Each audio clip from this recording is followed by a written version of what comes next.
What's good, Fin Nation? What's good? I see. I see you, homie. I see you. It's your boy. I see you. It is tour time in South Florida, baby. In South Beach. The first piece of my three-piece order Let's get it. is officially in after sitting at Buffalo for like 13 days. So let's just hope the jersey gets here before December 1st, like the expected date, bro. Because that's painful. Wow. But what's good, Fit Nation? It's your boy Reason, and we're back here with another one. And as always, I'm joined by the Jason Taylor to my Zach Thomas. What's good, EM? What's good, homie? Fin Nation. What's up with you? Let's get it, baby. Let's get it. Yo, it's just another day, bro. I hope everyone's out here enjoying their Wednesday night. We got a couple things we're going to roll through before we get into the main topic that you guys saw on the thumbnail. I want to do shout out to our graphic guy because he'd be killing the game. I want to say that with the backgrounds he'd be giving us, with the thumbnails, the logo itself, with the images that I had him cook up for us tonight that we're going to show to y'all. Like, shout out to you, homie. I know you're watching too, so holla at your boy. But how you doing, EM? How's your Wednesday going, bro? I'm good, bro. Had a good day, man. It's beautiful here in Texas now, bro. City seems to be opening back up, and bro, I get that haircut, bro. I hear you. Yeah, I'm looking a little rough there, bro. Oh, bro, I take this thing off and I got a mop, bro. Like I look like some young kid that used to listen to My Chemical Romance, bro. When I take this off, the white boy mop flops down, bro. So I hear you. Everything is all good though. Everything is gravy, bro. Yes, sir. Hope the chat room's good. What up, Rhino? Yeah, 14-hour nap, bro. Fell asleep. Fins up all day. Fell asleep at 4 o'clock last night. Said I'll lie down for a nap. Woke up at 6 a.m. this morning. Gotta love it, bro. Gotta love it, bro. What up, Shake Money? What up, Josh Fernandez? Shake Money. What up, Shake Harry? Money in the house. What's good? I want to go back to who originally was in here because I think it's still up here. King Mill, Augustin, King Drizzy 23, Thomas Brinkley, Clemente, Infinite Trauma, Mike Pellegrino, Jeff Fremont. I'm just scrolling through this as fast as I can, bro. Chad, what up, bro? FM, what's good, homie? It's all love, baby. It's all love. What's good, everyone? So let's get into it, bro. This man with the feedback. It's my laptop, bro. I muted it. Bro, so here's the question, bro. Let's start off with the question.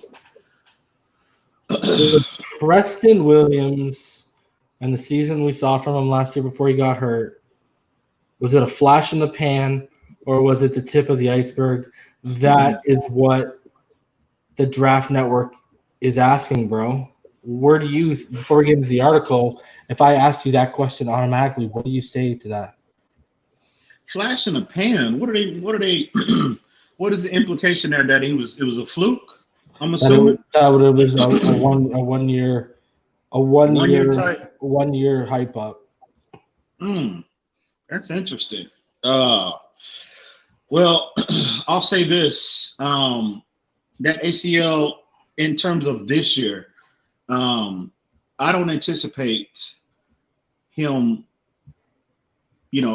Well, let me say this: I do think he's going to be productive, but I don't. For us as a fan base, going into this year, him coming off 1 year removed from that ACL tear, I think it's somewhat unrealistic to expect to put like 1,000-yard season type expectations upon him this year, because generally it takes players 1 year to return from the injury and then another year to regain their explosiveness and their athleticism, back. So, but in terms of that being a fluke, a 1 year type deal, flash in the pan or whatever, no, I don't see that. I look at his production last year through 8 games. His production and Devontae Parker's production mirrored one another last year. And this is a kid that, basically said that he had no idea what he was doing out there. He was just out there freelancing. You know what I mean? And so this kid was giving you that kind of production. He probably would have finished if he hadn't gotten hurt. He probably would have had darn near close to 1,000 yards last year. So this is a kid that hadn't learned the nuances of the game. His game, he was just basically freelancing out there, and he's giving you that kind of production with, we all know it's well documented on how horrible of an offensive line we put out on the field consistently last year, and he was able to give you that kind of production. No. Flash in the pants, no. Fluke, no. Whatever you want to call it, no. Absolutely not. I emphatically disagree with that. But I will say this. Once this kid actually learns the game, kind of like similar to what, man, I can't talk, bro. Excuse me. Hang on. Take a sip of your cup of greatness, bro. Kind of like what we saw Devontae Parker go through with his early stages of his career. Mm-hmm. I look at Preston Williams, the traits are there, the size, the weight, the speed, the athleticism is there. He just needs to learn. He needs to get more. His game needs to be more structured in terms of his route running. Damn, bro. Excuse me. Man, I don't know what's. Hang on. Let me take a little sip, bro.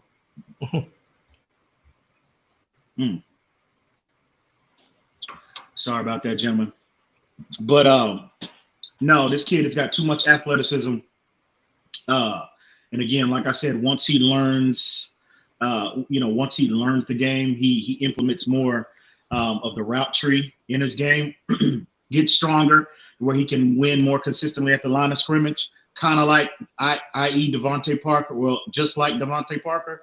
No, I don't think that. I don't know what they're smoking, what they're on. This kid's ceiling is through the roof, in my opinion. Pro Bowl. He's got Pro Bowl written all over him. He just has to put the work in, bro. Get healthy and continue to put the work in. I think we're just seeing we're just scratching the surface on this kid's potential. Mm-hmm.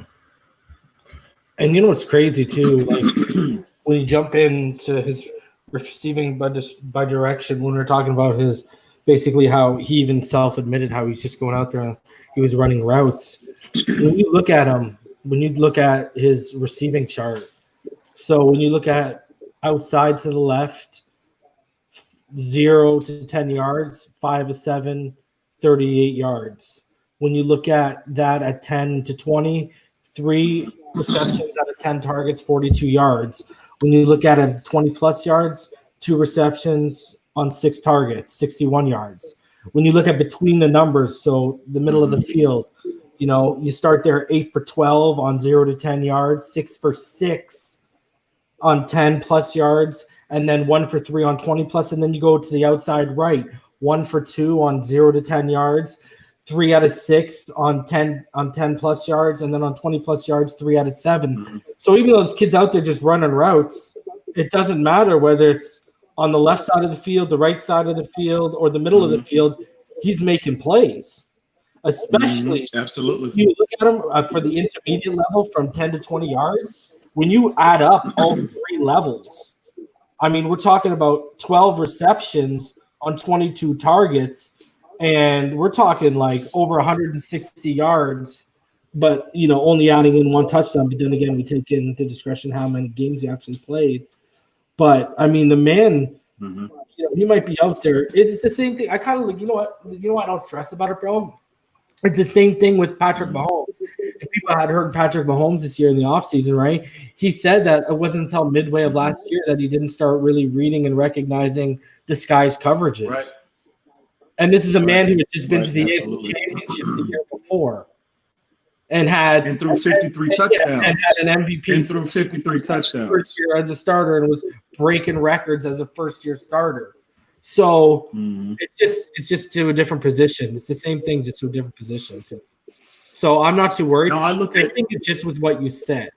My only flag with him is, and I've said it before on streams, this Draft Network article, it mentioned at a point that we didn't really, even with his injury and, the overall depth of wide receiver and all the money we had, we didn't invest in a receiver. And, you could look at it as be like they have the faith in Preston Williams. But when you also look at what they've added, we talked about Kirk Merritt, Matt Cole, et cetera. And then who they also have waiting in the wings, Jakeem Grant looks like he's working to come back harder than ever. And we've always said it's just a matter of he can stay healthy. Albert Wilson's healthy, right? And especially at the end of last year, the last few games, you started to see him get that second gear back. And apparently from his works out this year, he's found a third gear. So what I've said before is Preston Williams, because of his salary, et cetera, there's guys who could blow past him if he doesn't get back and show that same promise. And that's what worries me about it being, because I agree with you, it's a 2-year injury.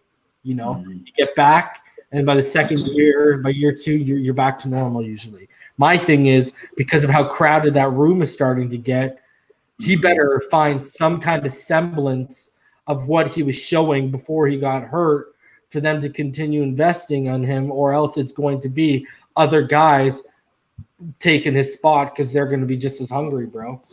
Well, I look at Preston I'm not saying Williams. It's going to happen, but you got to look at how the room's getting. It's getting crowded, bro. It's one of the more crowded rooms. I agree. But I look at him. I Even look with at your Preston. boy Mac Hollins, right? Yeah. I'm dead. You're laughing, but I'm not. I'm dead serious. No, you're not.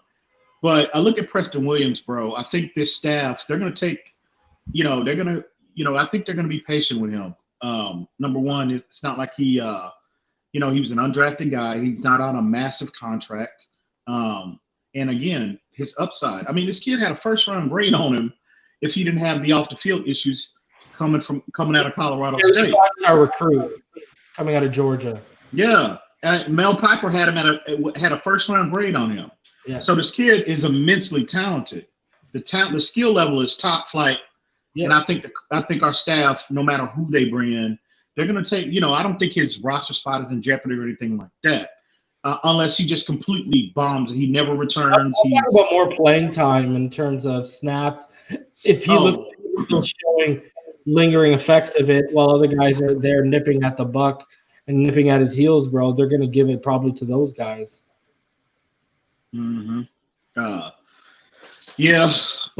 think I don't think his spot is in jeopardy or anything like that. And it would be wise for the Dolphins to be patient with him because it's upside, bro. And again, like in terms of next year, they have Albert Wilson coming back, and if he returns to form, they can bring Preston Williams along slowly at the beginning of the season because of the versatility of Albert Wilson. He can play on a boundary as well as in the slot.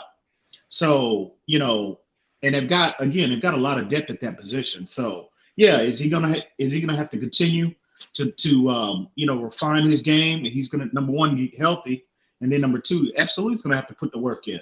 It's all about competition, baby.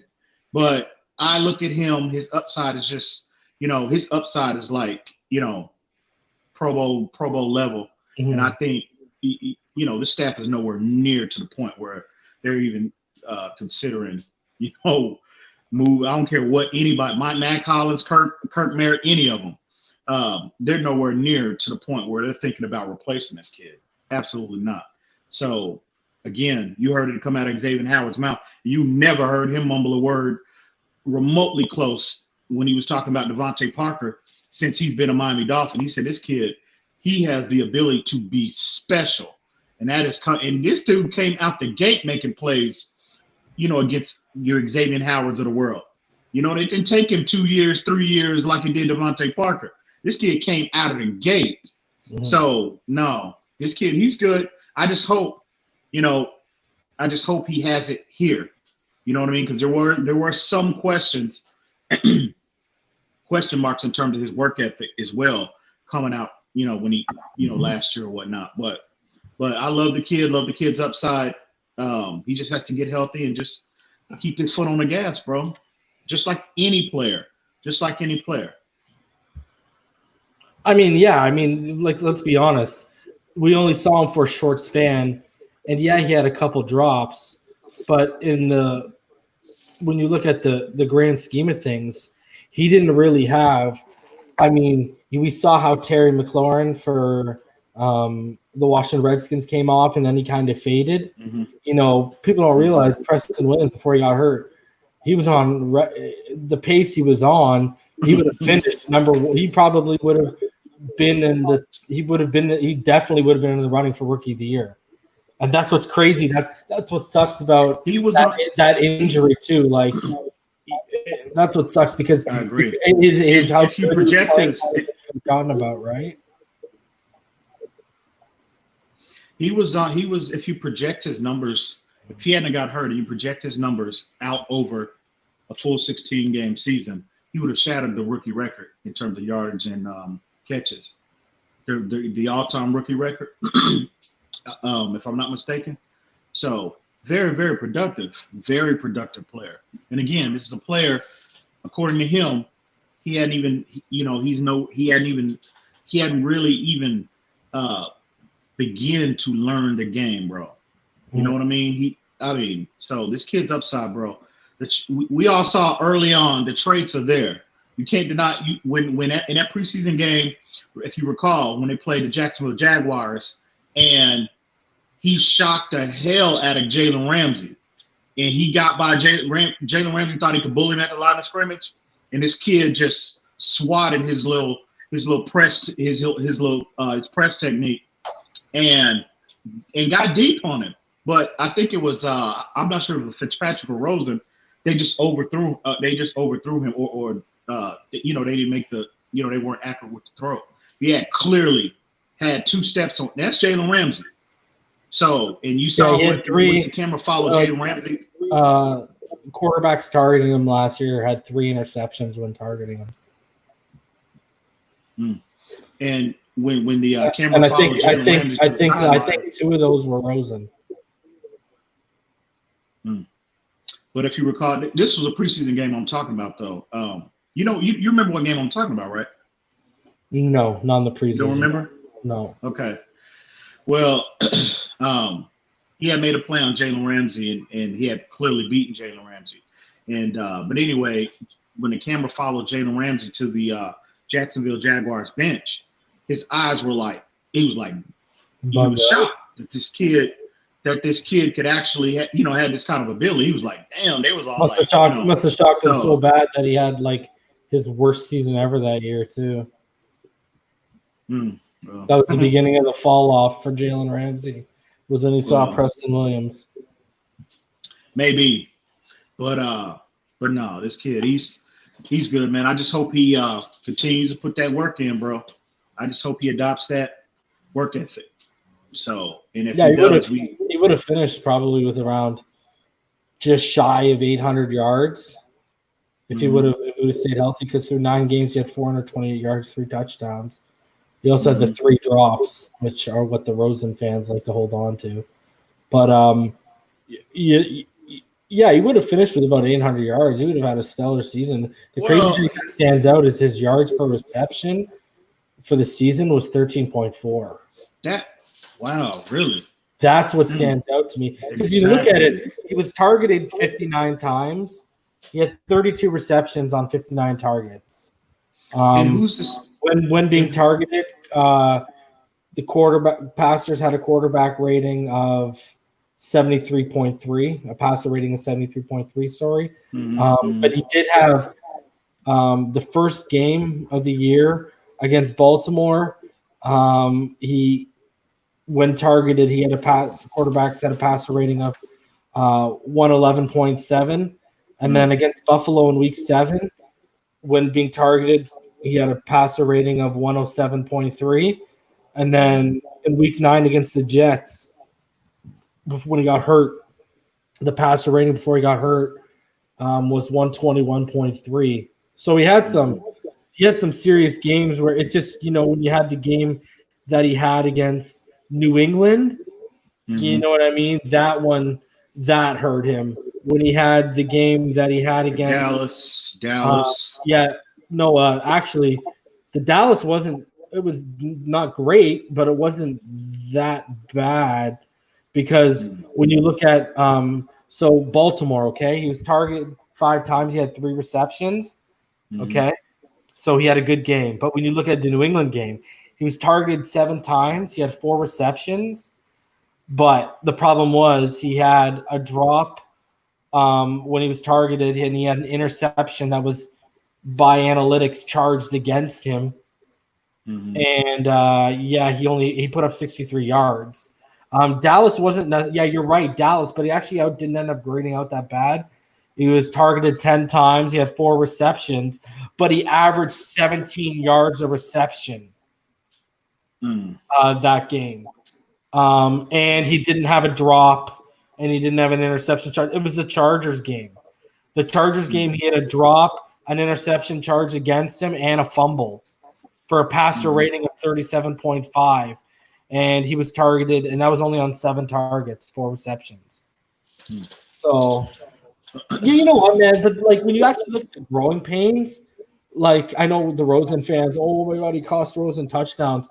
But when you actually look at the growing pains, man, and you look at, I hate to use the word because it's used in the title of the article, he showed flashes of that Pro Bowl caliber, man. And it wasn't like it was for little moments in certain games. It was like, no, he flashed for the whole game. You know what I mean? And then next game, maybe he didn't come back as strong. But like I just pointed out, there was 4 games you could identify where he flashed. You know what I mean? And throughout the game. And we all saw it too, right? Because if you account to those drops and had they not been dropped, I mean, he would have flashed even more. And instead of finishing with 3 touchdowns before he got hurt, he probably would have had about 5. So 5 touchdowns in 9 games, that would have been fantastic, bro. You know what I mean? It's just unfortunate, man. He got hurt, bro. That hurt my heart when he went down with that ACL tear. But I think I've read several articles that basically stated that he's well ahead of schedule. So we'll see what it looks like. Come the 28th, come training camp, and man, we'll see how he looks. But I think he obviously is going to be healthy enough to play. But again, in terms of getting that explosion back and getting that that fluidity back in that knee, that generally takes another year to regain that form, prior to you injuring that knee. So does his size worry you going forward about a recurrence?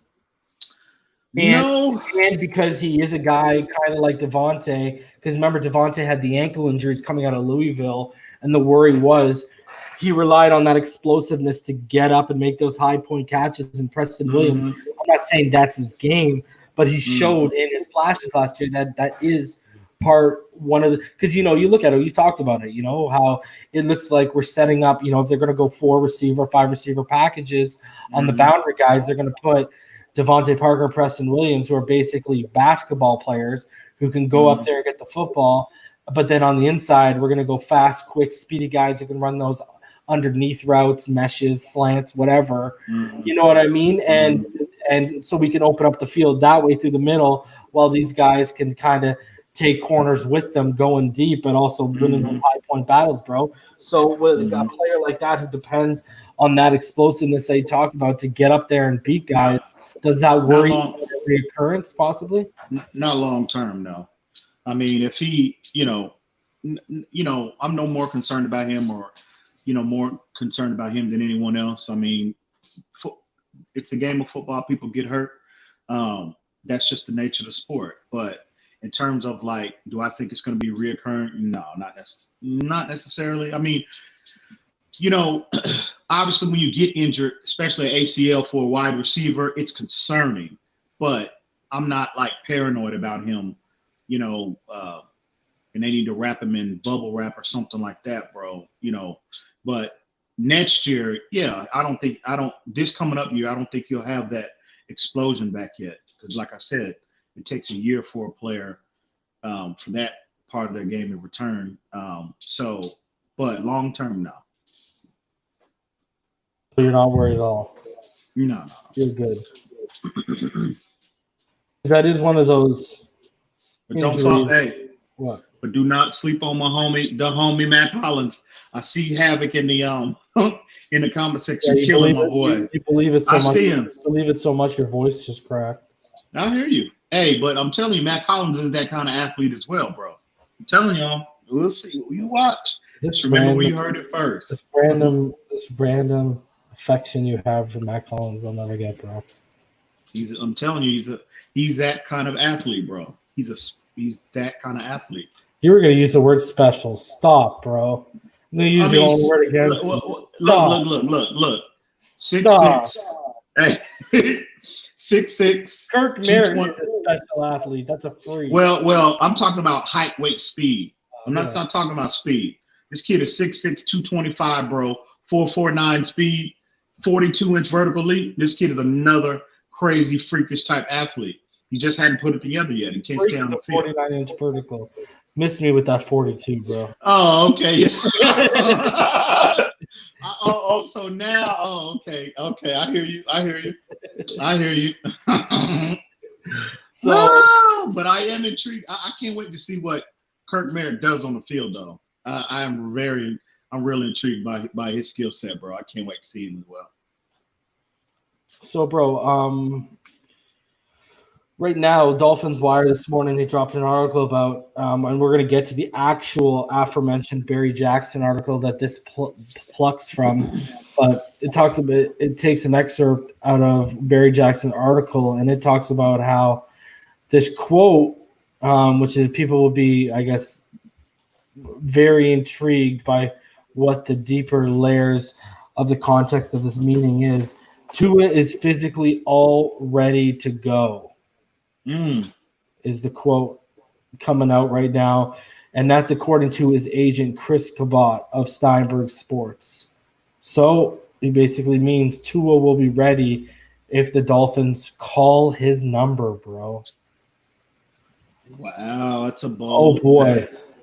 Wow, that's interesting, bro. Do you believe that though? Do you really feel how do you really feel about Tua? Do you really think he's ready to go right now, bro? First thing I'm going to say is Shake Money. It's a jersey. It's a shirt. Jersey is on the way. They decided that I ordered 3 different things, all Tua, and they decided to send them one at a time, go NFL shop. To answer your question, would I put it past him in terms of the advancements? I mean, we all know he used that deer antler spray, but look how quickly Ray Lewis came back from that arm injury. Oh, yeah. I'm just saying there might be something, because that Samoan culture is on some crazy next level ish, bro. So they might got some remedies that we ain't know about out there, bro. Wait. Ray Lewis ain't Samoan. What are you talking about? I'm talking about Tua. I'm factoring in about Tua, not Ray Lewis. I said there's certain things out there and I used Ray Lewis. Oh, okay. Yeah. Okay, yes. And now I'm saying Tua is also Samoan, so they got some crazy remedy that we don't know about. Because remember, the last checkup that they had, which we've got conflicting reports, but me and you basically confirmed, was before the draft, there was a second checkup in Indianapolis, a re-checkup on Tua that Tua actually showed up for not too long before the draft, but after the combine. And from what we understand, Dolphin doctors were cleared by the NFL to get in there. They got to look at him.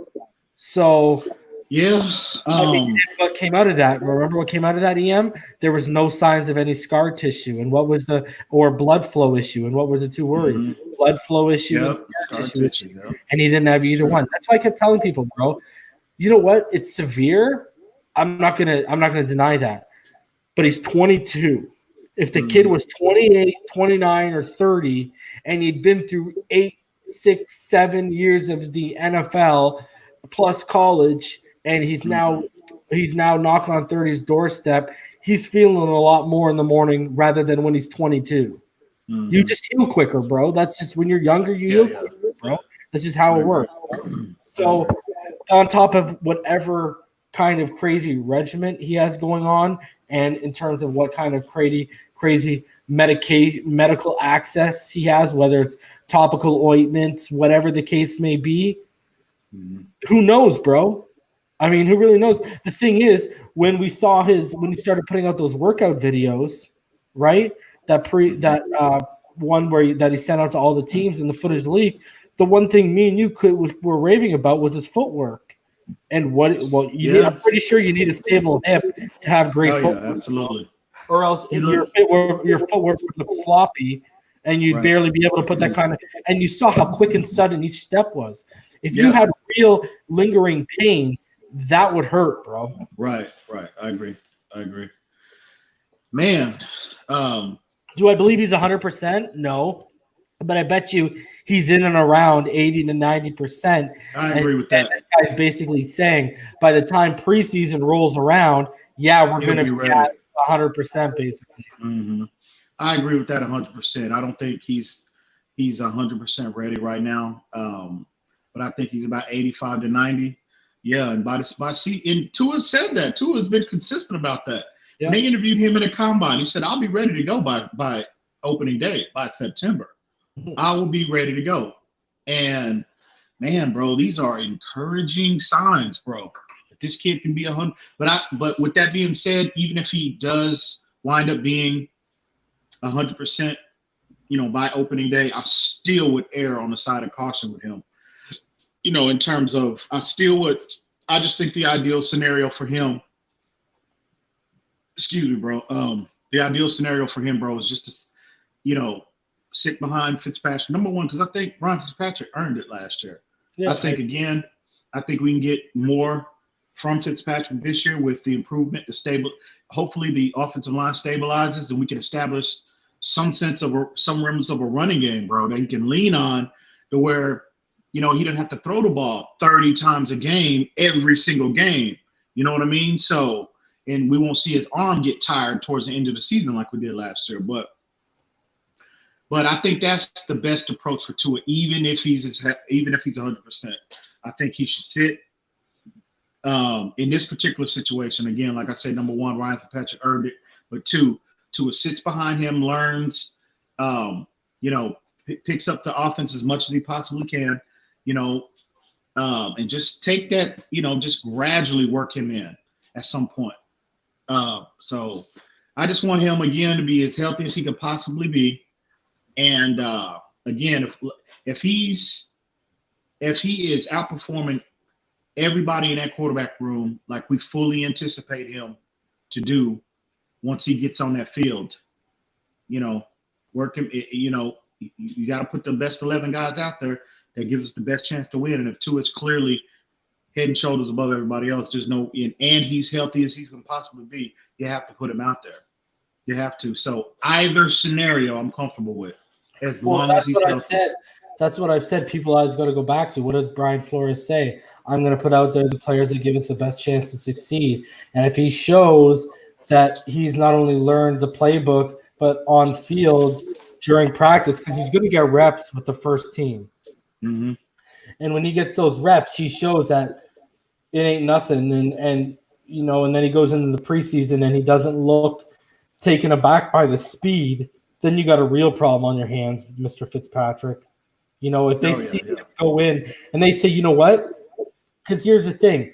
By them cutting it down to a two-game preseason, bro, you don't need Fitzpatrick spent 5 years in Changa's offense. He knows the players there because wide receiver core hasn't really changed. Tight ends haven't really changed, okay, other than adding Michael Roberts, okay? So he's pretty much acclimated, plus he's going to have practices with them. So here's the thing. It's going to come to a point where they can say, hey, we want to have the first team out there for a full quarter, the offensive line, because we got rookies on it. Preston Williams, because he wants to get back into game shape, et cetera, et cetera. Bro, they could throw two out there for a quarter. And they could say, hey, show us what you got with the first string offense, because he's going to see first string snaps, bro, in practice. And I'll guarantee that. I won't guarantee in preseason game, but it really would not shock me, bro, because Fitzpatrick does not need the preseason snaps. Right. That's the thing, bro. Well, that depends. If he comes into training camp out of shape, drive. He's gonna see a drive. No, he won't be out of shape. If he comes back looking like he did last year, no, he gonna need all the reps. He can't because he's gonna lose his job, bro. Oh, well, yeah, you're right. Bro, you're already not as athletic as this guy. Now you're going to come in here out of shape? Oh, it's going to be a wrap. And in that Florida heat, good luck to you, my friend. Tua grew up in that heat, bro. It's like Bane when he said to Batman, you merely adopted the darkness. I was born in the darkness. That's Tua with the light, bro. Basically saying you adapted to the sun. I was born in the sun. Mm-hmm. So that would not be a good recipe for success for Fitzmagic, bro, if he did that. Yeah, I definitely think he set a good precedent as a mentor. I agree. But he definitely, that should light a fire under Fitzpatrick's under his behind, Tua breathing down his neck like that. So but that's, again, it's for the better of the team. Fitzpatrick comes back in peak form. That's better for, that benefits the team. Tua comes in, lights it up. That benefits the team. So either scenario was good. So, we'll see. Here's the thing, bro. I believe Fitzpatrick will start day one, but like I've said, I believe Tua will have a good enough training camp that will deem him good enough to name the starter. But even if we're winning. But Fitzpatrick, hold on a sec. Can I finish my thought? Go ahead. My bad. Earned the right to start over the last 6 games last year, and I believe he's going to show up to training camp ready to go because of the competition that he has. So I think it's up to those first 2 games, bro. If we come out of those first 2 games 0-2, Tua coming in, bro, because they're going to try and salvage the season, bro. Because I believe Tua's going to have a good enough training camp that he should be deemed the starter, but because of Fitzpatrick's familiarity with the team already, with Chan Gailey himself, with what he showed last season, and with the shape I believe he's going to show up in at training camp, I think that's going to be enough to hold him off because of the veteranism of him, basically the veteran leadership of him. Is going to be enough to fend him off, but it's going to be a short leash, bro. I believe it's going to be a very short leash because of what Tua is going to show us in training camp. I agree. I see that 110%. Yeah, I'm comfortable with either scenario, for the record. So we'll see. It's basically Fitz's role to lose, starting job to lose. Yeah, and it should be. It should be. So, yeah, man. God, I can't wait, bro. I don't think I've ever been this excited to see a player get on the field as much. Yeah, we need this in all of my days, bro. Like, bro, because so how long has it been? See, here's the thing. There's people on podcasts, and I mean audio. I don't mean visual. Okay. There's people who I know on audio podcasts who are like our age, and again, not visual. So I'm not knocking anyone on the YouTube platform. They're on Spotify, iTunes, etc. Bro, they haven't even watched Marino play. They've been fans for like 10, 15 years. I'm sure there are people who have been on YouTube platforms that never saw Marino play. That's the thing is, bro, we haven't had this feeling since Marino, bro. Well, you know what? We had a little bit of it with Ricky, but it was just so short term. Like Ricky for those 2 years made us a contender, like a playoff contender, not a Super Bowl contender, but made us a playoff contender. We really haven't had this kind of hope, though, specifically from that position. Since again, you got to go back to, mid to late 90s with Marino, because by the end of it, you kind of knew with him and Jimmy Johnson, you kind of knew it was over. So, and see, even with Ryan Tannehill, even though we selected him, I was never high, bro. Right, and that was considered a reach at that time because a lot of people they killed that pick when they selected him there. Yeah, they took him at 8 overall, and you know, yeah, bro, I'm just like. I remember not liking the Tannehill pick until being excited about the Tannehill pick till that unicorn year when we had Jai and we had Brandon Albert and we had Juwan James and we had Tunsil, because that's when I saw what the potential was when he had a running game and offensive line. Up until that, I looked like the stupid idiot that was telling his friends, yo, our quarterback's got potential. He just doesn't have a good team around him. Yeah. But that year where I was like, okay, this guy's legit. He can show something. And then I will say this about Tannehill, though. He did show flashes of that big play ability, throughout, since we, even when we early on when we drafted him. He showed flashes just enough to like get you so excited, but you just never saw that consistency. Yeah. You know what I mean? You saw for every splash play, he's gonna give you 3 or 4 bonehead type plays, and it was just he would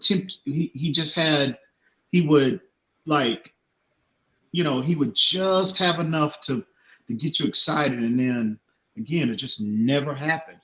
But even when he came out, a lot of people felt like he was a reach because of obviously he was a converted wide receiver at Texas A&M, and they felt like that was a big reach for at that time. But they banked on his overall athleticism, big arm athlete, playing the position. And it's not that Tannehill turned out, even, as long as he played for us, he wasn't a bust. I'm not going to say Tannehill was a bust.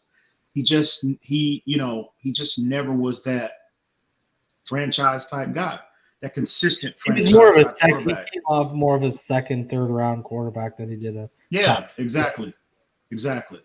So especially when he beat out Marino's single game consecutive completion record that one game. Yeah. And I was like, 70% of those completions were checkdowns, but I'm not going to even go there. Hey, I took it at that time.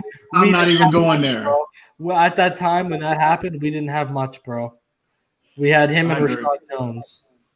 But in hindsight, when you're thinking back of what was, checked out Charlie for sure. But in hindsight, thinking back that we were actually considering drafting Russell Wilson that year, came down to him and Russell. That's crazy. Could have had, man. But again, that's water under the bridge now. We've got an elite prospect to get excited about with Tua. So, just wasn't meant to be, bro. Just wasn't meant to be. But we got Tua now, so let's get it. Let's get it. All right, so bro, moving on. CBS, they came out with their list of top 10 cornerbacks for the 2020 season, and the Dolphins, according to them, have the 6th and 8th best cornerbacks in the NFL. Where are you at on this one, bro? I'll give him Stephon Gilmore. I agree with Stephon Gilmore. Marcus Peters, no. Joe Hayden, no. Jalen Ramsey, no. I'm going to put Byron Jones number 2 on that list. No way in the world is Marcus Peters better than Byron Jones. Joe Hayden is over the hill.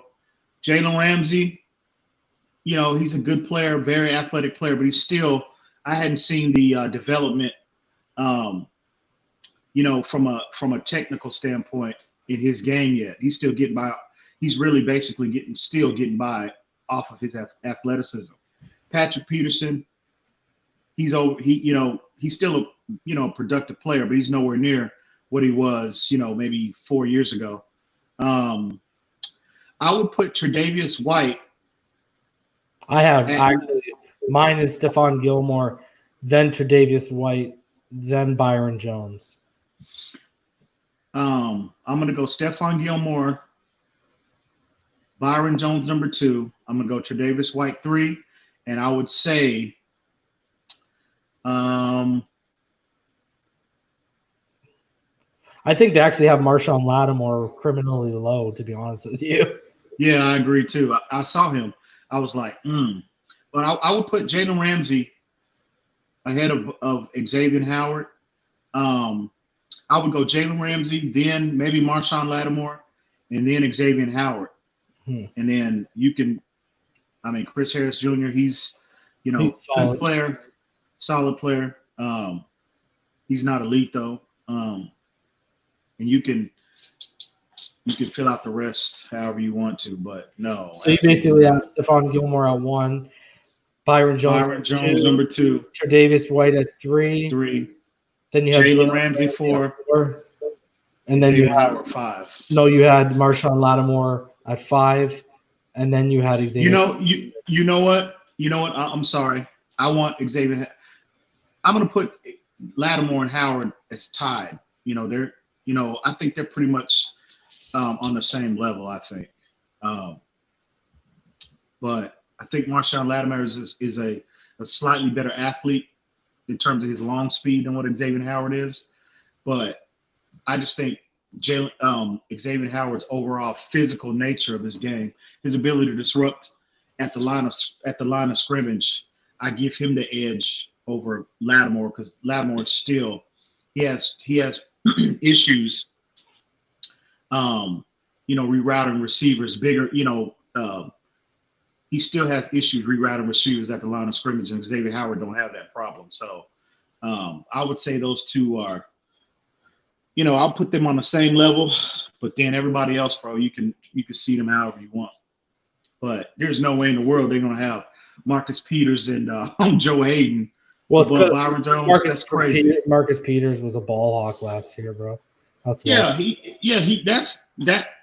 who it's he your is. internet. It's your media. It's your media, social media, internet media, and actual real TV media. It's the in love with interceptions, bro. That's what it is. Yeah, absolutely. Yeah, Marcus Peters, he'll, he freelances a lot. That's how he's able to, he's able to make a lot of plays that he makes. But for every splash play he makes, he gives up a lot of big plays. So, that's why they had to go out and get, that's why they have Earl Thomas sitting back there to make up for a lot of his mistakes. To be honest with you, I think Marlon Humphreys is he should be on this list. Is he on that list? Yeah, no, he's not, and he should be. Yeah, you're right. He should be on that list. I think he's a much better player than what Marcus Peters is. I agree. Yeah, he's the number one. Marcus Peters gets the number 2s, bro. Yeah, exactly. Exactly. That's what you're trying to see the Marcus Peters effect happen with Xavier Howard this year because of Byron Jones. Yeah. So another interesting thing came out today. It was from ESPN Plus, bro, and it was the worst NFL teams of the decade via Football Outsiders. So number 1 was the 2018 Arizona Cardinals. Number 2 was the 2012 Kansas City Chiefs. Number 3 was the 2013 Jacksonville Jaguars. Number 4 was the 2019 Miami Dolphins. And number 5 was the 2010 Arizona Cardinals. 2 things, Yam. 1, does this show how good Larry Fitz is? Because you know me, I'm always bigging up Larry Legend. I love this guy. You've had discussions about him before.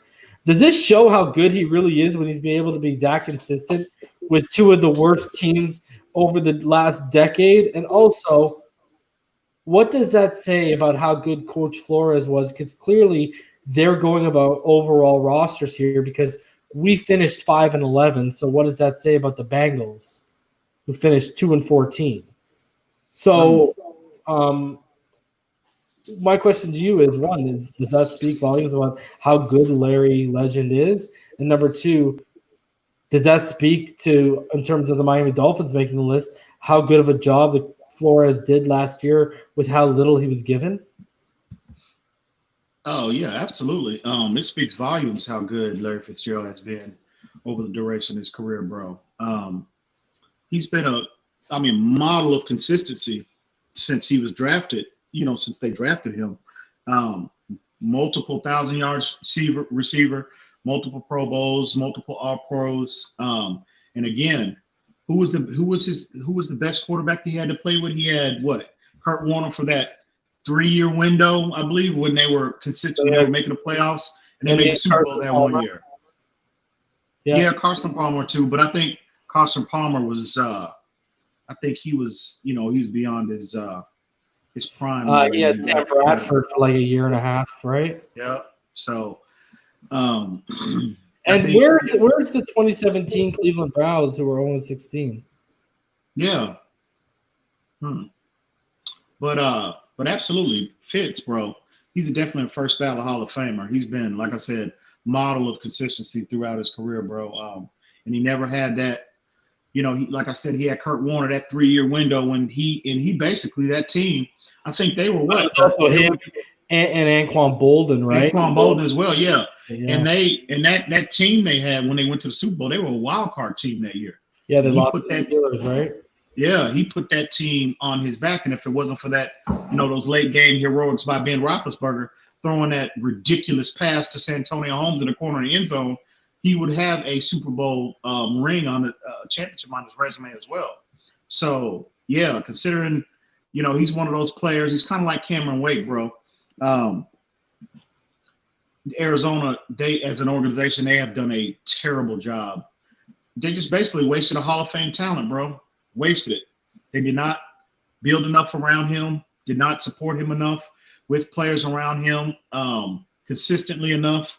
Because when you got players of that stature and that have that ability, bro, the objective is to win.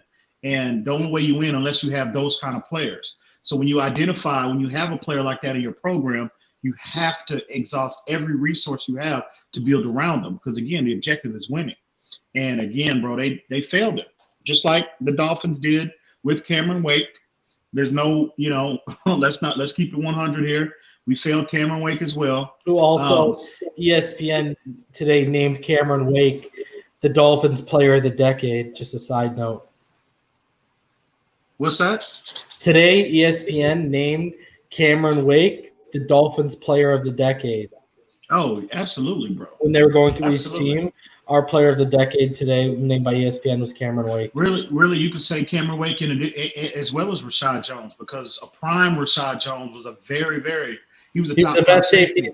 He's the best safety in the NFL. Yeah, you can make definitely strong safety for sure. So, but yeah, he falls in that category. Bro, that one season, I have to look up the exact, but where he had 3 interceptions. What did he have? He had 3 interceptions, 2 fumbles. Oh, he had 3 interceptions. What did he have? He had 3 interceptions, 2 fumble recoveries, and a touchdown. What did he have? How many touchdowns did he have that year? Anyways, he set a record that year. He was like the first corner to – here, let me look it up. Anyways, you continue talking. I'll look up the stat.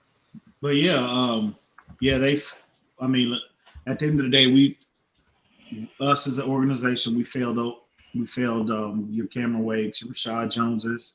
Really, to be honest with you, even your Zach Thomases and your Jason Taylors, your Satans, your Madisons, you have those kind of players, and especially that era, that Zach Thomas, Jason Taylor era, because you had Sam Madison and Patrick Surtain in that era as well, and you don't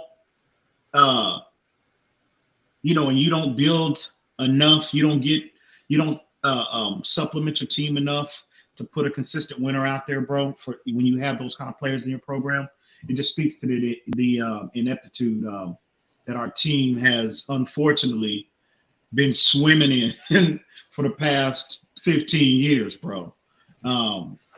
It's very depressing when you think about it, but it is what it is. We just look. I think the staff that we have, the coach that we have, I think Flores' first year, considering how well we played in the second half of the season last year, just on all levels, the player development, schematics, and then this draft, this free agency, I don't necessarily believe that that's going to be an issue as big, definitely not as big of an issue moving forward. So yeah, credit to Flores, bro. Credit to him, and I definitely feel like better days are on the horizon, bro, for sure.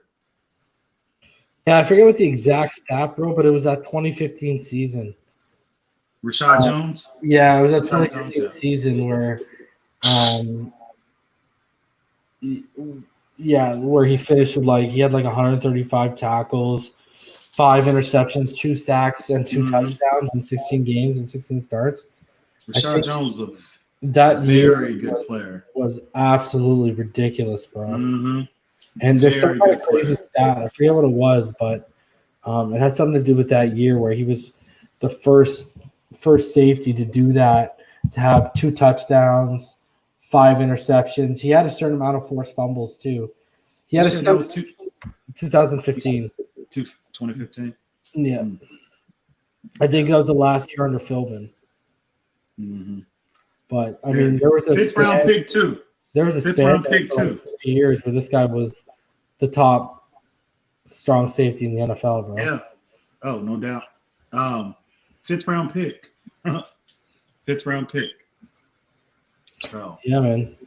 Yeah, it's when you think back, I mean, you have players like that, bro, game changers like that. You have to, you have to build around them, man. You have to, because those players don't come along that very often. So when you get them, you have to get them that support, bro. You have to. So again, hopefully that will be. We definitely don't have to. That will be as big of an issue moving forward. So. Yeah, he's a beast, bro. And I really hope we find a guy that even gives us half of what Rashad did at his prime, bro. Oh yeah. We might have got him, that kid Brandon Jones. Maybe, man, just saying. We'll talk about that on another show. Everyone was your Rashad Jones comp this year, bro. What's that? Every safety had a Rashad Jones comp from you. No. You heard Dante the other day. What's the first safety that came out of his mouth? He said he reminds me a lot of who? Rashad Jones. So obviously I wasn't the only one that felt that way. Huh? It's who? Mike Jones, bro. Do what? You said who? Rashad Jones, when it's really who? Mike Jones. Mike Jones. Oh, man. But, so, Shaq Lawson, bro. Killing the game with a little bit of some violent hand workout, bro. Oh, yeah. Getting them hands heavy, baby. Adding weight to them hands. Adding some speed to them, bro. Jeez. Yeah. He getting ready for that 2-gap engagement, baby. That 2-gap engagement. He's coming, bro. Oh yeah. Shaq Lawson's a big dude too, man. Shaq Fu. Yeah, he is a big dude, actually. Yeah. He's a big dude. This man in the back is a big dude, though, too. Yeah. You love to see it, bro.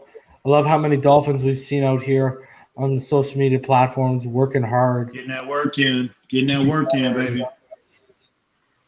So before we get into our main topic, bro, the aforementioned Barry Jackson article, which mentioned about how Tua is all ready to go, it also had some interesting little nuggets about the defense. So let me read for this. And I want you to go into the points we talked about earlier in terms of the Jerome Baker alignments. As their offseason program comes to an end this week, the Dolphins haven't refreshed the depth chart and have no intention of doing so. After all, it's difficult to make projections on a competitive roster and starting battles during an offseason in which no on-field work is permitted because of a pandemic, and at least half a dozen starting jobs on the team are legitimately open. It's where it gets interesting, my friend. But even so, Zoom sessions and individual instructions have left one player, so this is connected to a player, guys, with the impression that this is what the Dolphins have in mind on defense heading into training camp. 2 important caveats, Barry Jackson says.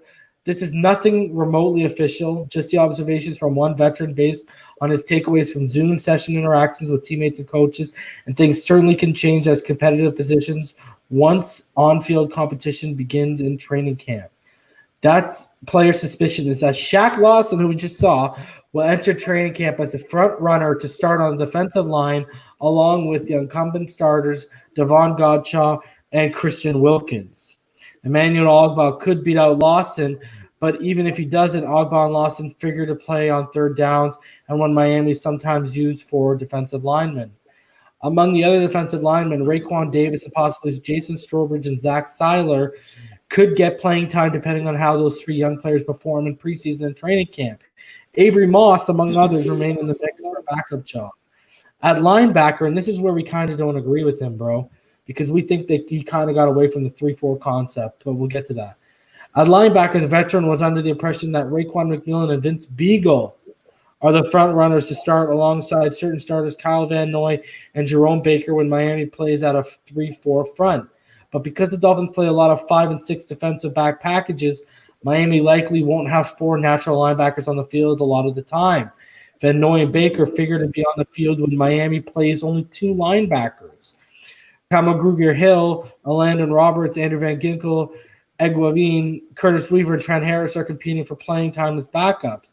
In the defensive backfield, the player was left with the impression that Bobby McCain and Eric Rowe are the likely starters at safety, and obviously Byron Jones and Xavier Howard at cornerback, and rookie Noah Igbenogany will get a look in the slot, call that one, with Jamal Perry, formerly Jamal Wiltz, and Nick Needham likely in the mix there too.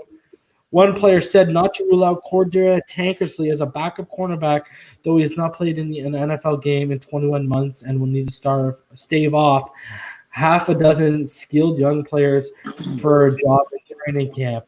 Go in on the Jerome Baker thing because we think he must be confused. I think in terms of the linebackers, I think he's coming from the perspective of a sub-package perspective because, you know, if he's talking about from a, you know, the base alignment, you know, I totally disagree with Jerome Baker and Kyle Van Noy being, if you're just going by the article, okay, I totally disagree with, from a base perspective, there's no way you're going to have Jerome Baker and Kyle Van Noy as your, you know, well, especially last year when you were converting Jerome Baker as a 4-3 linebacker to a 3-4 linebacker. Right. You were giving him middle linebacker responsibilities, not outside. Like we were talking about, the thing that stood out to me is, yeah, okay, it makes sense Shaq Lawson being up there with Devon Godshaw and Christian Wilkins. But when you look at the outside, Ogba's going to be on the outside there, not Jerome Baker.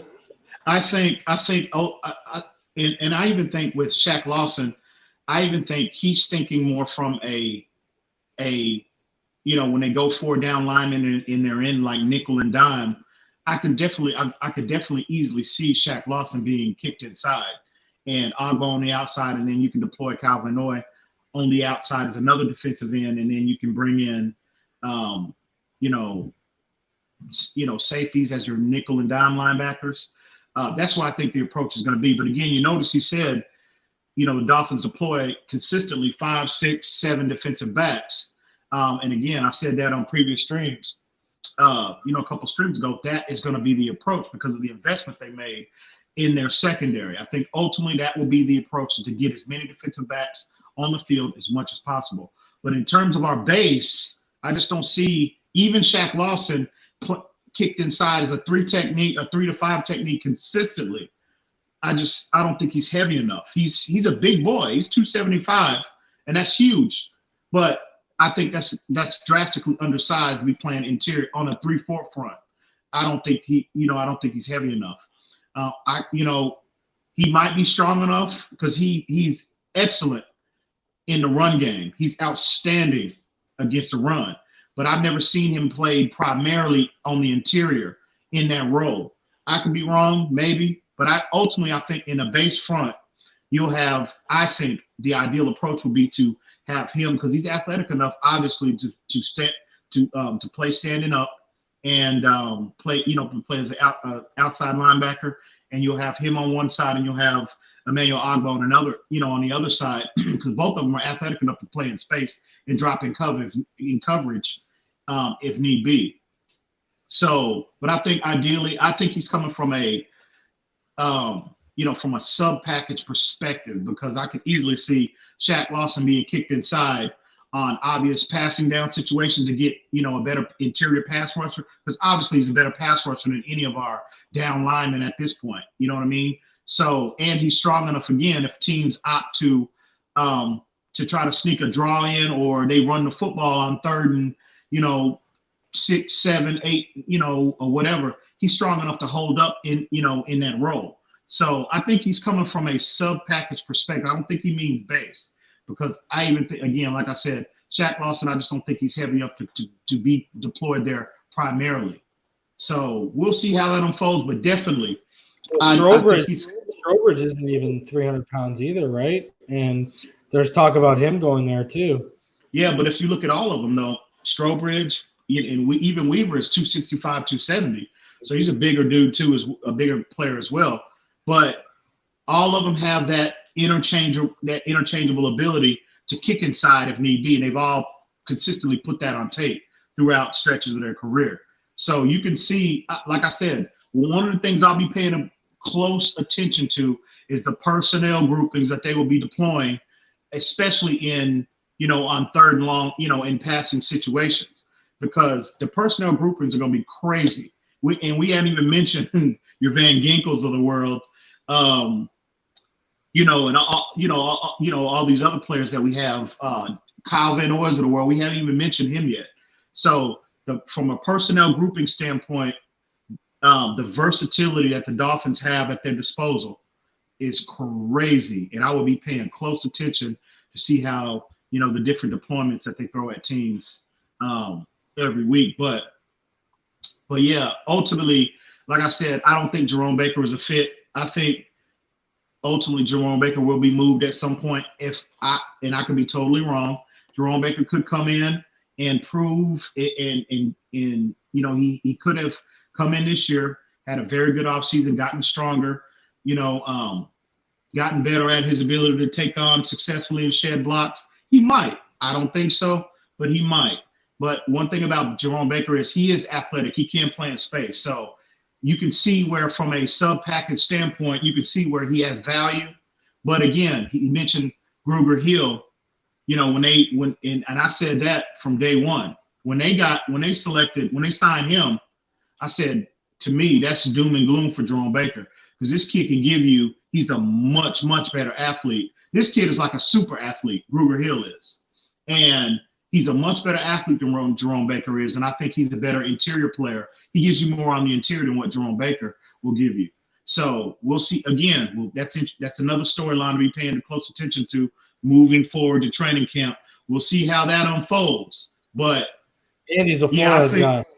Andy's a Flores guy. But yeah, I think this article, again, he's talking about, I think he's coming from a sub-package perspective when he was writing this article. I don't think he's not envisioning what the actual base is going to be. But again, this is the NFL.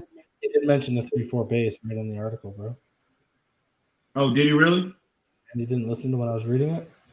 Well, obviously not. This guy. So, but again, even if he did mention that, the profiles just don't, they don't profile they just don't add up from a base perspective, in my opinion. And Larry L, Strobridge on passing situation, brother. Strobridge's strength was in the run game, bro. I mean, he is your classic 3-4-2 gapping defensive end, man. Knows how to stack, shed, and make plays in the run game consistently, bro. I mean, one hand, when you watch this kid on film, was often enough for him to bring down running backs. I mean, this guy has legit vice grip strength in his mitts. So when you actually look at Strobridge is like his main attribute was in the run game last year, man. He had a 7.7% run stop rate last year too. So yeah, really, I mean, he was in the pass game, but if you watch his tape and you even go look at how he graded out last year, it was clear that he was superior in the run game as he was to passing situations. And it's a common thread between all the players that they selected in the draft and who they brought in free agency. None of them blow you away with their pass rush ability. None of them do. what do they excel at? It's a common thread between all of them. They are all excellent in the run game. And again, that's what I said from day one. They're going to prioritize minimizing teams on first and second downs. And again, they want to deploy they want to get as many defensive backs on the field as possible. And they're going to be one of the most pressurized teams in the NFL. They'll be a top 3 in terms of bringing pressure. And again, that's why I said, like Dante, when he was talking about our team, where's the pressure going to come from? Where's the pass rush going to come from? We don't have a guy that's going to get us 10 sacks. No, that's by design. When have you ever seen New England, with the exception of Chandler Jones, and he hadn't played for them in 5 years? New England doesn't prioritize one individual to generate the majority of the pressure on opposing quarterbacks. It's the scheme, it's the stunting, it's the consistent movement up front, it's the blitzes, the multiple. Blitzes from all sides. But again, you can't deploy those kind of concepts if you don't have the secondary to hold up. But guess what? We do now. And another thing I want to say too is that improvement. Larry, he also went inside on passing situations. Like when you listen to what I said, he's a 3-4, 2-gapping defensive end. So that means on the 3 on the inside, he's the defensive end, not the outside linebacker. So you're inside. He never was really kicked in. Rarely kicked in on inside to nose tackle. He was mainly that 3-4 defensive end. He had 283 snaps over the B gap, 272 over tackles. So that shows you he was playing the end position because they run a 3-4, not a 4-3 in North Carolina, and I know that because I've watched a ton of North Carolina because I'm a huge Sam Howell fan. So he's classic 3-4, 2-gapping defensive end. He's the end guy on the 3. He's not. So that's as inside as he got kicked last year. He didn't get kicked in to nose. And Strobridge is 285, 290. He's a big boy. He has the size. He's about the same size as what Zach Seiler is. Zach Seiler might be a little heavier, but Strobridge, he's got the frame to add on more weight. Right? He's what now? 6'4", 275. I saw where he was 280, bro. Combine was 6'4", 275. I saw where he was playing. 1.72 yard, 10 split shuttle, 4.37 20-yard shuttle, 4.89 40-yard dash, which is crazy for his size. Oh, absolutely. Like if you look at everything, like if you look at 10-yard split, 20-yard shuttle, 40-yard dash, 3-cone, he's all in the 80th percentile or higher. In fact, his 20-yard shuttle and his 40-yard dash are the 94th and 93rd percentile. His vert, 31 inches, was the 74th. His broad jump was in the 89th percentile. It was only his bench reps. He only did 26 bench reps, and he wound up in the 53rd percentile, but that's still pretty good. Yeah, I was gonna say only, but yeah, I've read several articles where he played at 280, bro. I'm telling you what his combine stats were. What he did against combine. But he does have the frame to add on weight as well, so it's only 5 pounds. Yeah. But he's a throwback 3-4 defensive end. He is like he's what they were like 10 years ago, basically, bro. He's if your base is run stuffing, he's perfect for you, bro. Well, I like my ends to be a little heavier than that, than 275, 280. I like for them to be 300 plus. But this is what it was 10 years ago. They were that size, man. Yeah, but there are a lot of teams, that I'm just saying that's just my preference. But coaches, different coaches have, 300 pounds is not a requirement for that end position in a base 3-4. It's all about, okay, they might be a little lighter on the lighter side, but it's all about if they're strong enough to be able to hold up, on the interior. It's not necessarily about weight, but generally heavier guys are, harder to move than lighter guys. But again, Aaron Donald is not 300 pounds. Aaron Donald is 285. So not to compare him to Aaron Donald, but you see Aaron Donald is as good as it gets. So, and he's not a heavier guy. So, but I'm just saying my preferences. I like those interior players to be heavier. Your Richard Seymours, your your Vince Wilfork types on the interior. But we'll see. But I think really, to be honest with you, to deploy that heavy base, those guys, I just don't see Shaq Lawson being deployed primarily. Now you might see him, at times on the interior to generate, more pass rush. I mean, more, and you're getting more athleticism on the interior. But I see ultimately our base, that heavy base, being Christian Wilkins, Devon Godchaux, I think, in Raekwon Davis, and I can easily see Agba, Shaq Lawson on the outside, and I will see in Raekwon McMillan and Kyle Van Noy as the two interior linebackers. And that's interesting how you said Vince Beagle, and I'm high on Vince Beagle.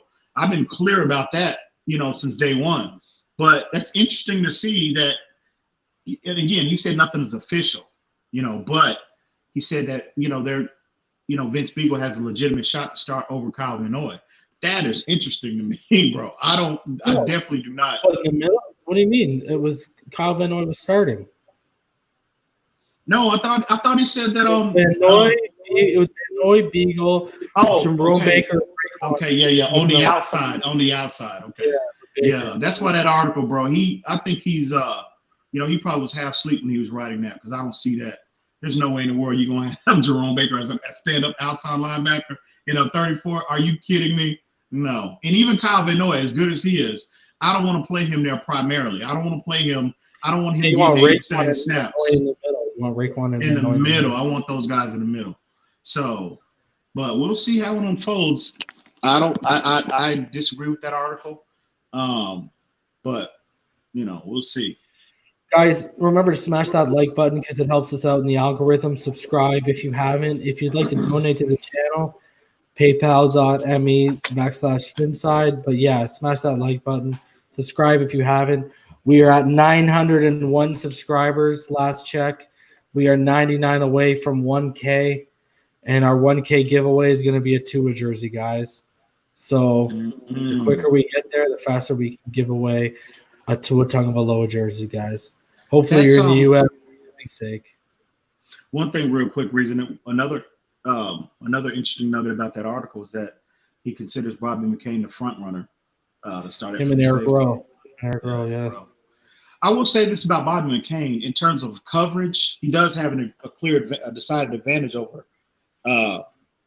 Adrian Colbert, because I haven't seen in terms of coverage. Bobby McCain was a slot cornerback, so obviously we know he can cover. Obviously tight ends or whatever. He probably is a better cover player than what he's better in coverage than what Colbert is. But being placed in that single high role, I would prefer a more athletic player to Bobby McCain.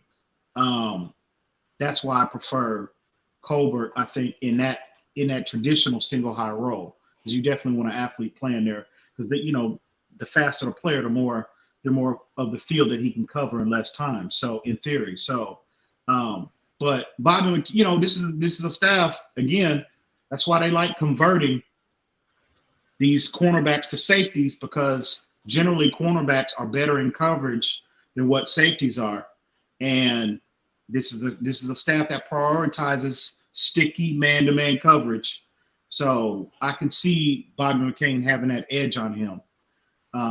But yeah, that was interesting. We'll definitely see how that unfolds as well, bro. So shout out to Nico, one of the mods here.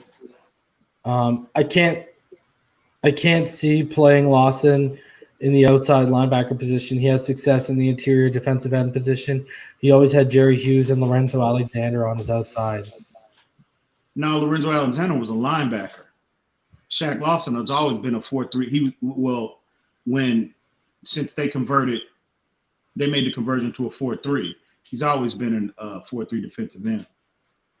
Alexander, and that's the guy I was thinking about who retired. Lorenzo Alexander was a linebacker. But Jerry Hughes, yeah, he's an end as well. But Shaq Lawson was the other end. So, all right, bro. So let's get into the main topic of this video. Are the Dolphins better than the New England Patriots? And guys, we're going to go through each team. We're going to do the Jets on Friday, and then next week we're going to do the Bills. Bro, we've got this image right here again. Shout out to our graphic guy. So as we went through position by position, so we go to quarterback, brother. We look at quarterback. Obviously, we got Rosen, Ruddock, Tua Tagovailoa, Ryan Fitzpatrick. They got Jared Stidham, Brian Hoyer, Jamar Smith, and they went out and drafted Brian Lurkey. Bro, I think that's pretty decisive that we got that up, especially when you look at depth, because this isn't just about starting. This is about depth. And, I mean, I think Tua is the best of the bunch. And then when you look at the second best of the bunch, it was Ryan Fitzpatrick, who was the best quarterback in the AFC East last year. So that's a double whammy win, bro. We don't even have to get into Ruddock and Rosen. Well, I'll say this. I'm in agreement with you. As far as, we do have the decided advantage, but I think Ryan Fitzpatrick is the best quarterback in AFC East. I think Tua is the most talented, because when you put that label as the best, there has, that has to be based on performance. And Tua hadn't taken, last time I checked, Tua hadn't taken a snap yet in the NFL. So, but he definitely is the most talented in my opinion, and he ultimately will be the best once he sees the field. But as of right now, clearly it's a decided advantage from top to bottom.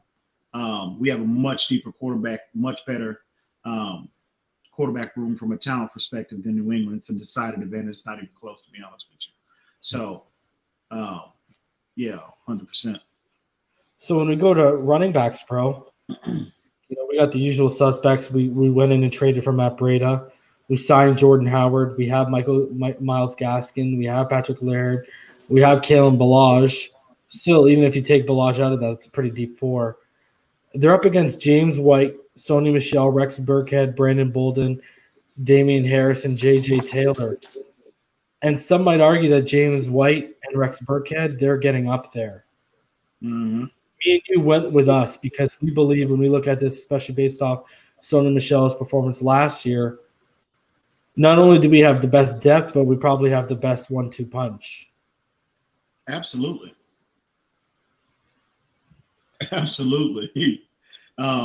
Again, I don't even think it's close. I think Jordan Howard is clearly, New England doesn't have anybody that's even close to him that has even matched his production since he's been in the NFL, bro. To be honest with you.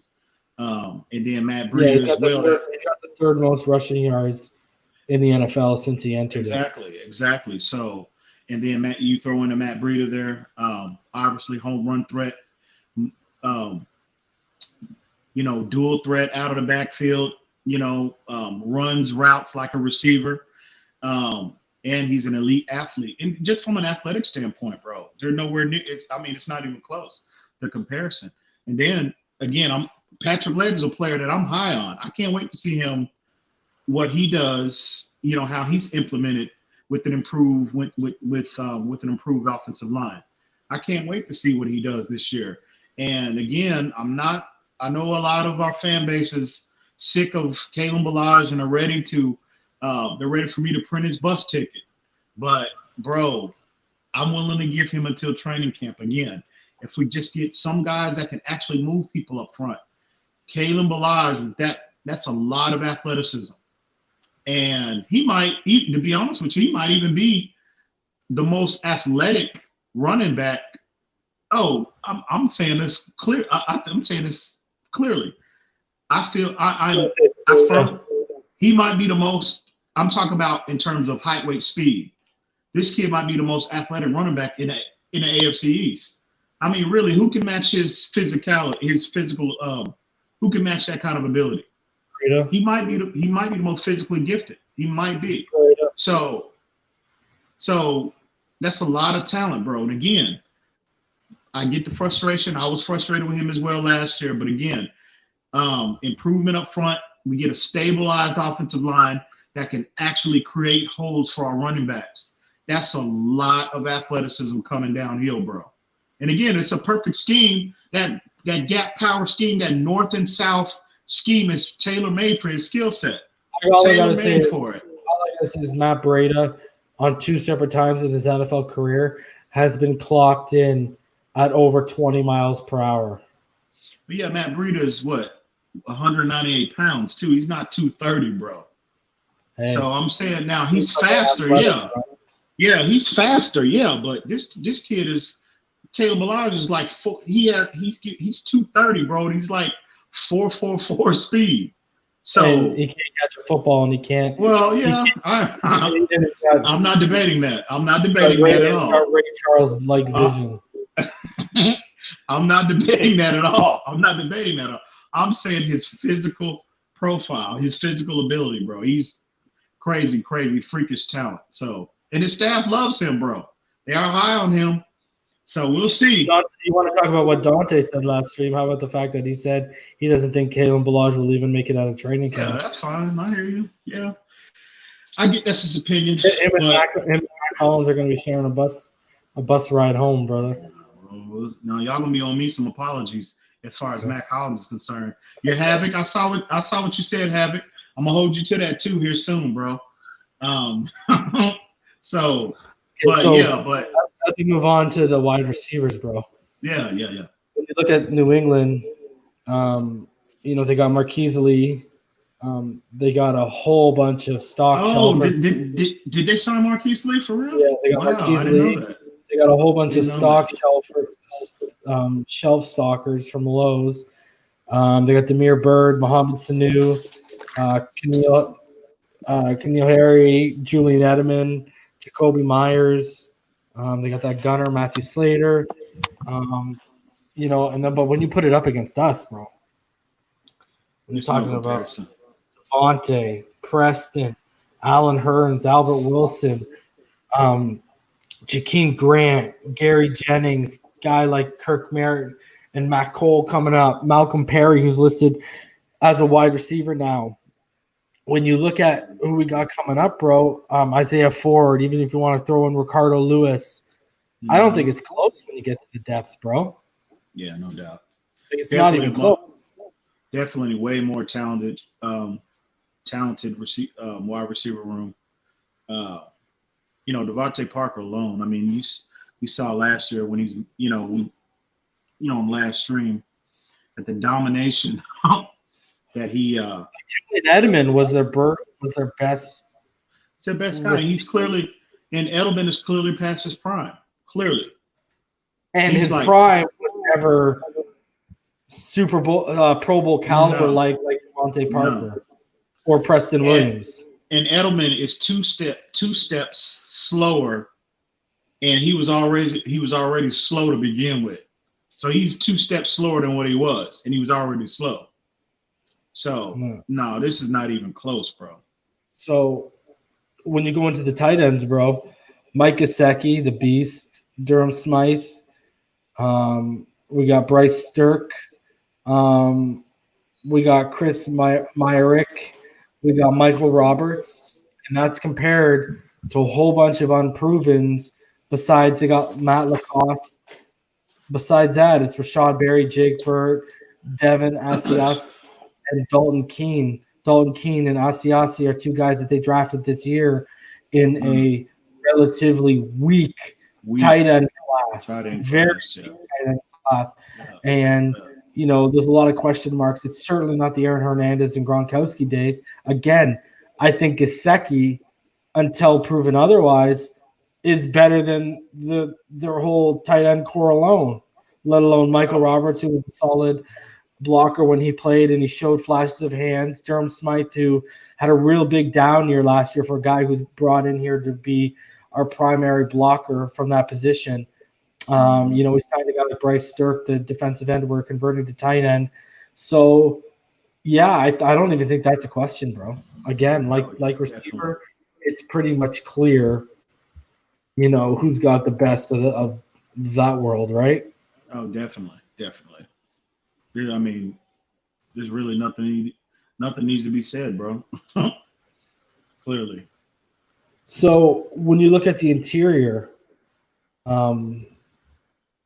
we've got New England. Obviously, they start to shine a little bit on the offensive line here, specifically the interior, where we got Ted Karras, Donald Stanley, Solomon McKinley, Danny Isidora. We got Michael Dieter, Shaq Calhoun, Robert Hunt. Actually, let's treat Robert Hunt as a tackle. Sorry, my bad. We got Eric Flowers. But they're pretty solid up in the middle when they got their two centers, David Andrews and Dustin Woodard.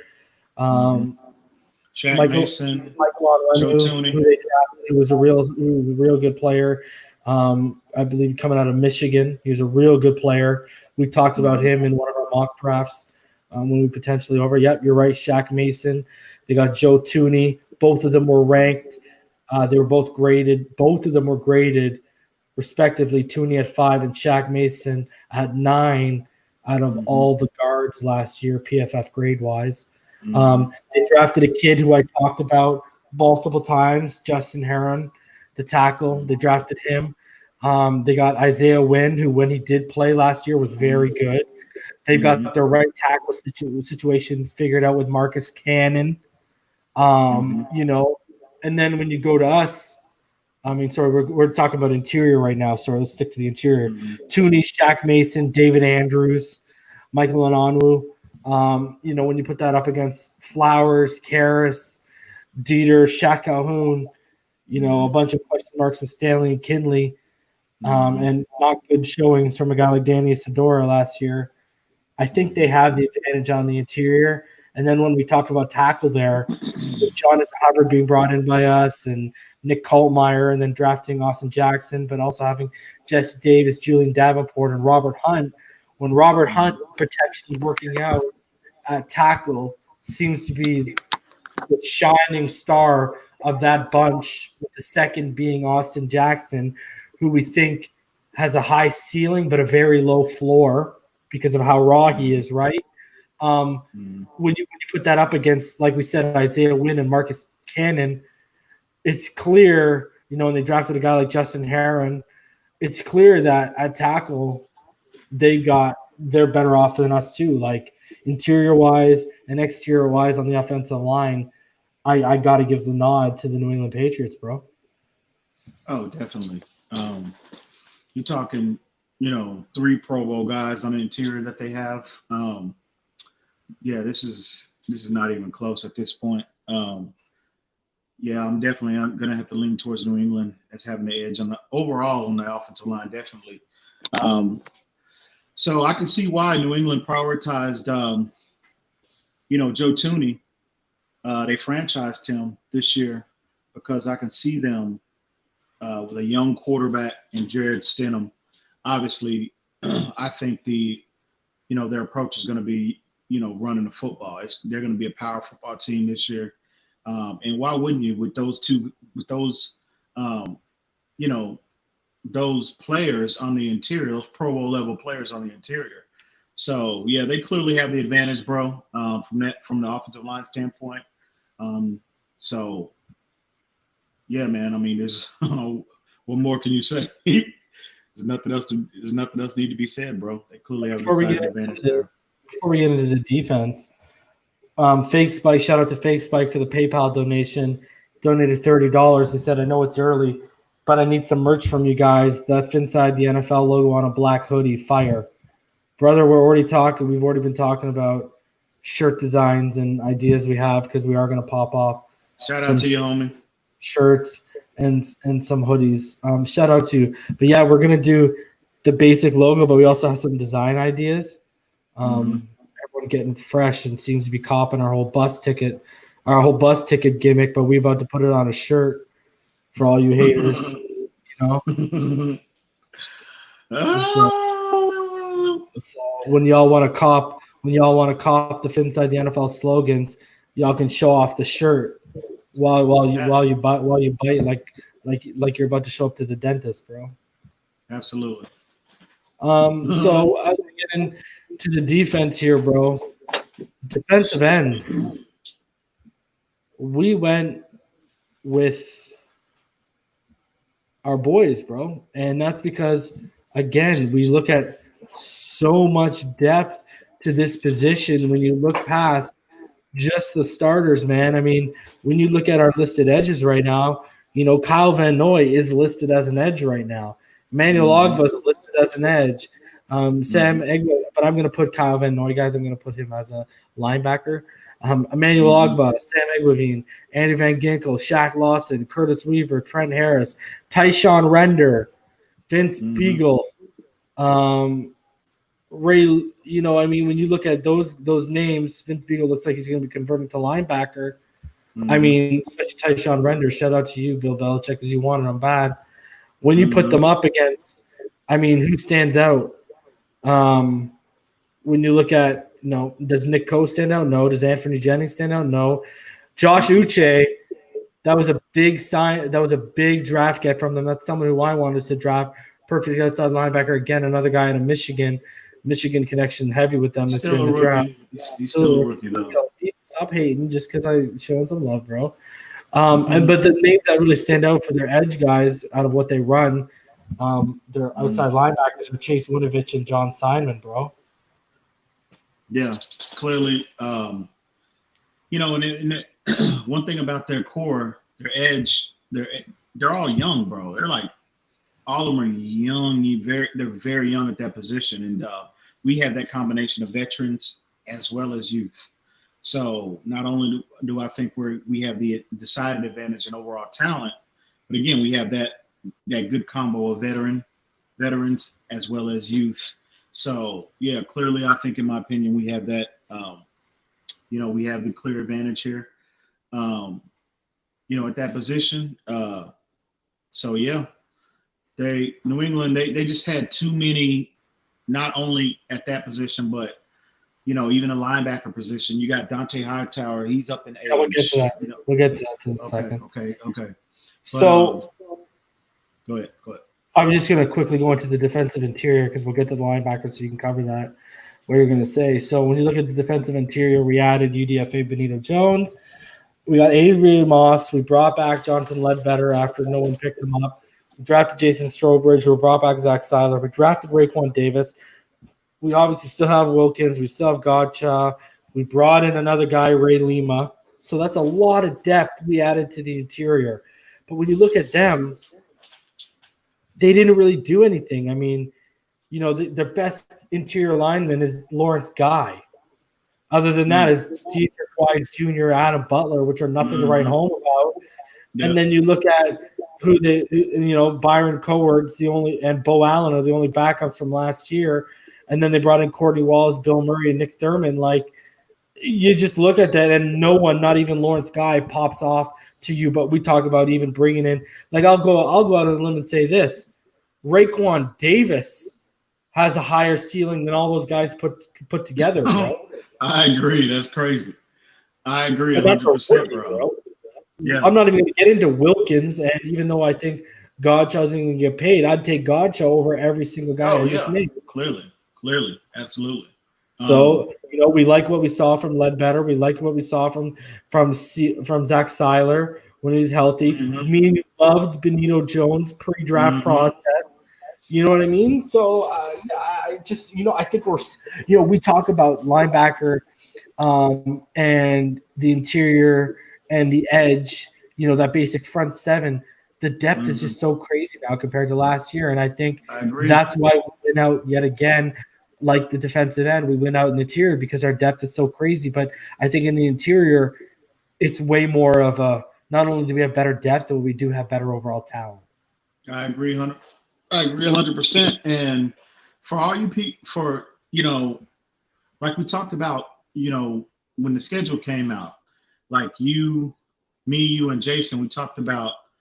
When the schedule came out, we went over the schedule, and when I was looking at our first four games, the first two games in particular, because they're against AFC East opponents, Buffalo Bills, New England Patriots. I think those are not easily, but I think we could very well be sitting here 2-0 at that point. Going into that Seattle game, because I think Seattle was the third game of the season. But look at I mean, we are clearly a better overall team than what the Patriots. I know it might sound, considering they're coming off that 20-year dynasty, but no Tom Brady, no Gronkowski. Look at all of the players they lost to free agency. The Patriots are rebuilding. They're rebuilding. So again, we're clearly the better team. Overall talent-wise, the better quarterback, the better running backs, the depth on this team. Maybe you can make a legitimate argument, somewhat of an argument in terms of overall secondary. But we're clearly the better team, bro. They're rebuilding right now. They're what we were last year. That's what they are. That's exactly what they are. So, yeah, clearly. When you're talking about linebacker position, I mean, who are you going to want there? You're going to want Dante Hightower is their best guy. The next best guy is Brandon Copeland. Yeah, I agree. Or Dante. I mean, Chase Winovich, he's an edge / outside linebacker because of what they play. But I mean, you can count him as a linebacker. But I mean, basically Winovich and Dante Hightower, out of that 3-4 linebacker, that you don't want Brandon King, Juwan Bentley, Therese Hall, like who, Deshaun Harris, they just don't have anyone. And then when you go to our linebacker core, Emmanuel Ogbah, we think is going to be an outside linebacker in the 3-4. We think Van Noy's going to be middle linebacker. Jerome Baker, Raekwon McMillan, Kamal Grugier-Hill, Landon Roberts, even. We have Chase Allen, bro. We have a better Sam McLevine, outside linebacker if we want him. Van Ginkel, Beagle. We have a better. I think we have a far better linebacking, because the line are in 3-4. It's crazy because the linebacking in the end, the defensive end are kind of, the edge are kind of the same thing, but they kind of segue into each other, bro. Like, that front seven, I don't think they have a speed. They have a few really good pieces, but then it's like not. But then it's like a barren wasteland after those. Whereas we've got a few really good pieces, a bunch of really good prospects, and then some veterans sprinkled in throughout. Yeah. I like Chase Winovich. I like him a lot. I was hoping we would have selected him last year, but they jumped us. It was kind of that situation where they had intel that we were high on him, and they jumped us one spot to select him, and we opted to settle for Van Ginkel. But other than that, man, it's like, bro, the Patriots are rebuilding. They're rebuilding. That's what they're doing. And you're right. Like when you get into the secondary here, we have the Dolphins having the better corner unit, but they have the better safety unit. But let's go into that for a second here. So the corner unit, you can make the argument about Gilmore and McCourty being just as good of a duo as Xavier Howard and Byron Jones. I don't think you'll win that argument because the reason that argument can be made is because of Stephon Gilmore. But then when you go beyond them, bro, who do they have? Yeah, Justin Bethel? Like, who's their best corner behind Jonathan Jones? Is that their J.C. Jackson? Whereas, we got Nick Needham, Noah Igbenogany, Corday Tankersley. We got talent there. We got Jamal Wiltz. We've got talent there, bro. I think the only argument you can make, and we gave it to them, was they've got the safety situation figured out far better than us right now with Patrick Chung and Devin McCourty. And a lot of people are sleeping. They drafted Kyle Duggar, who, if you go back to my safety big board, Kyle Duggar was a top 10 safety for me. I believe he was top 6 safety, whereas we're going to be putting Bobby McCain out there. Eric Rowe, I think, is the one safety guy because when you look at Clayton Fedgelum, the guy, he's more of a special teams. Brandon Jones, rookie. Kevon Frazier from Dallas, special teams. Steven Parker, he's still got to show a little bit here. I think they do have us beat on the safety position in terms of who they got starting and their next man up. Whereas I think when you look at the depth at the corner, when you get past Stephon Gilmore, it's really nothing overly special. Yeah, I Whereas agree. you go to Byron Jones special, Xavier Howard special, Noah Benogany potential to be special, Nick Needham potential to be special, Cordae Tankersley, if he can stay healthy, he has got a ceiling, has got a decently high ceiling. You know what I'm saying? Like you see that in those guys. Where as you know, I'm not really seeing that from anyone beyond Stephon Gilmore on the other side, bro. And with the exception of Noah Benogany, everybody else has starter experience, bro. All of them has started in stretches of their career. So yeah, man, I think they're better in terms of the safeties. I think Patrick Trump is getting a little long in the tooth, and I think his play dipped somewhat last year. But Devin McCourty is still performing at a high level. Obviously, Stephon Gilmore is, in my opinion, the best. The best. He's still the best cornerback in football. But Jason McCourty, the cornerback opposite Stephon Gilmore, is a good player, but he's not on the level as Xavier Howard or Byron Jones. So the only legitimate argument I think that can be made in terms of where they have an advantage over us in the secondary is that, like you said, that safety position. But our overall depth at the cornerback position makes up for that, in my opinion. And because I think even at this point, I fully anticipate Eric Rowe. Again, like I said, Patrick Trung is getting long. He's long in the tooth, and his play dipped last year. And I think Eric Rowe. And again, I might get killed for this, but I'm high on Eric Rowe next year. Another year in that role, another year of preparation. I think we could see again easily. I think we're going to see a lot. We're going to see more production from Eric Rowe next year. So, but at this point, you can definitely make a legitimate argument that they have an advantage at the safety position, but the cornerback position, absolutely not. So, but again, all of these boxes that we're checking, reason. Again, bro, I say again.